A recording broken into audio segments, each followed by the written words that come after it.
The man who helped build the most powerful AI system on Earth just stood in front of a room full of graduating students and told them they have no idea what they are walking into. And the uncomfortable thing is, neither do most people watching this. The context, who is saying this and why it matters.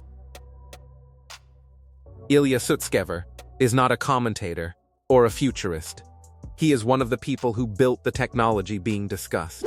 A co-founder of OpenAI and one of the most influential AI researchers in the world, he gave a convocation address at the University of Toronto that was notably different from every other graduation speech delivered that day, or any day recently. He told the graduates directly that they were leaving into the most unusual time in human history. Not unusual in the ordinary sense that every generation uses to make itself feel significant. Unusual in a specific, technical, verifiable sense. And he acknowledged the difficulty of what he was about to say, that even he, someone who has spent his professional life inside this technology, struggles to fully internalize what the logic of it implies. That is the detail worth pausing on. The person warning you that something unprecedented is happening is not doing so from the outside. He is doing so from the inside. He helped build it. He understands the architecture. And he still says he finds it genuinely difficult to believe on an emotional level, even as the intellectual case seems airtight. When the architect of a building tells you the foundation is moving in ways he did not fully anticipate, that carries a different weight than the same observation from someone who has never held a blueprint. The argument: why AI will do everything humans can do. Sutskever's core argument is deceptively simple, and he presents it as such deliberately. Every human being has a brain.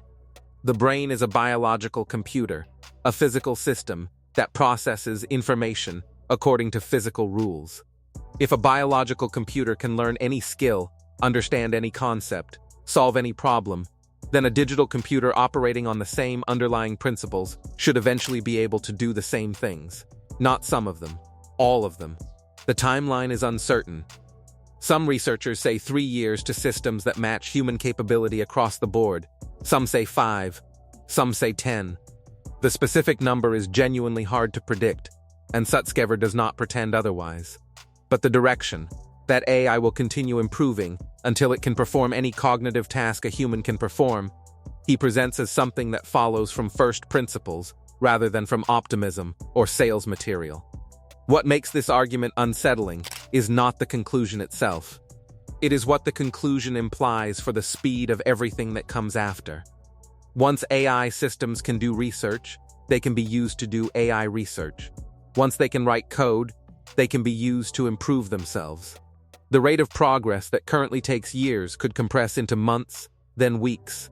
The thing accelerates using its own output as fuel. Sutskever acknowledged that most people find this almost impossible to hold in their minds. Not because it is complicated, the logic is actually straightforward, but because nothing in human experience has prepared us to emotionally process what genuinely exponential capability growth looks like from the inside. We have no reference point. We know intellectually that the numbers imply something extreme. We cannot feel the scale of it yet. The near term, what Eric Schmidt says, happens first. Eric Schmidt, former CEO of Google, one of the most connected people in the technology industry, has been laying out a specific timeline in recent talks. His framing is more concrete and more near-term than Sutskever's philosophical argument, and it is worth examining directly. Within 1 year, Schmidt says the industry consensus is that the vast majority of programmers will be displaced by AI systems capable of generating production code. Within the same time frame, he expects AI to reach graduate-level mathematical reasoning, not matching average mathematicians, but matching the best ones at the top of elite programs. The reason math is achievable before many other domains, he argues, is that mathematical language is more structured and less ambiguous than human language. The same prediction engine that learns to fill in missing words in sentences can learn to fill in missing steps in proofs. Within 2 years, the foundation locks in. Programming plus mathematics are the substrate of the digital economy. Every software system, every algorithm, every data infrastructure runs on these two disciplines. Once AI can do both reliably and self-improve using its own output, the rate of development in AI itself accelerates in a way that becomes difficult to model from outside the system. Within 3 to 5 years, Schmidt describes what the San Francisco Research Consensus calls AGI, Artificial General Intelligence, a system as capable as the best human expert in any given domain, not a narrow system that is excellent at one thing. A system that can apply the best available human-level reasoning to any problem presented to it. He is personally more cautious about the timeline than the researchers building these systems, but he does not dispute the direction. He disputes only the pace, the deeper structure, what agentic AI actually means. The word that comes up repeatedly in Schmidt's analysis is agents. Not AI as a tool you prompt and receive answers from, but AI as an active participant that takes actions in the world, monitors results, adjusts, and continues without waiting for human input at each step. His illustration of this is deliberately mundane. Imagine you want to buy a house in a specific area. One agent searches available properties based on your criteria. Another analyses local zoning regulations to determine what can be built or modified. Another handles the transaction. Another coordinates with an architect. Another manages contractors and payments. Another monitors performance and initiates legal action if necessary. Every step that currently requires a human decision, a phone call, a meeting, a contract review, handled by a system that can do all of it faster, cheaper, and without needing to sleep.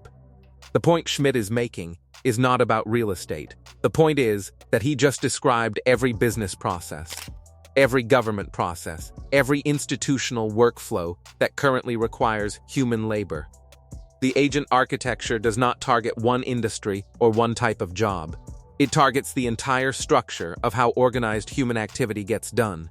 And because this system generates its own code, monitors its own output, and improves through what researchers call recursive self-improvement, each iteration makes the next iteration faster and more capable. The foundation being built right now in 2025 and 2026, Schmidt says, is not reversible. The trajectory is locked in whether or not society has processed what it means.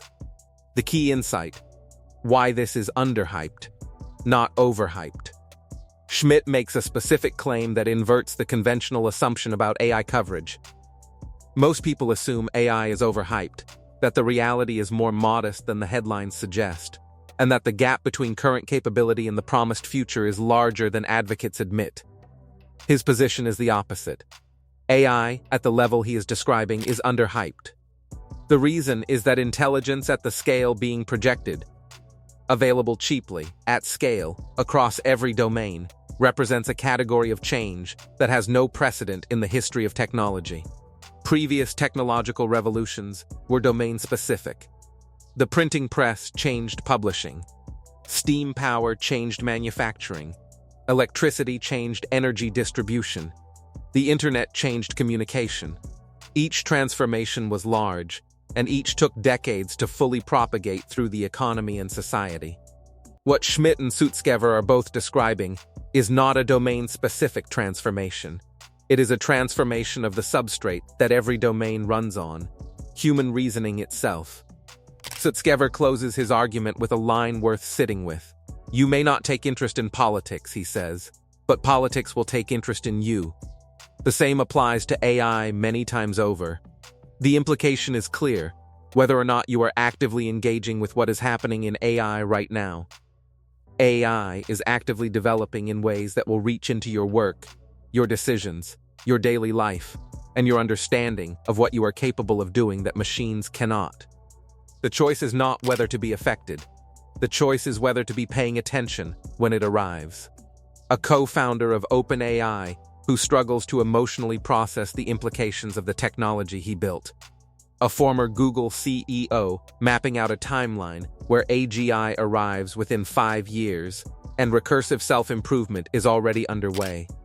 A category of technological change that every serious person in the field describes as unprecedented, and simultaneously argues is not yet reflected in how society, law, or democratic institutions are preparing to respond. The question that both men leave open is not whether this is coming. It is whether paying attention soon enough will be sufficient. Drop a comment telling us whether you think society can adapt in time, or whether the gap is already too large. Check the end screen for more AI reality checks. Waiting for you right now.